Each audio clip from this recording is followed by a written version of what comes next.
ಅಮ್ಮ ಎಂದರೆ ಏನೋ ಹರ್ಷವು, ನಮ್ಮ ಪಾಲಿಗೆ ಅವಳೇ ದೈವವು.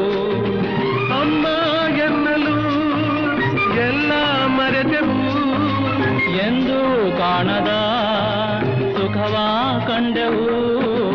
ಅಮ್ಮ ಎಂದರೆ ಏನೋ ಹರ್ಷವು, ನಮ್ಮ ಪಾಲಿಗೆ ಅವಳೇ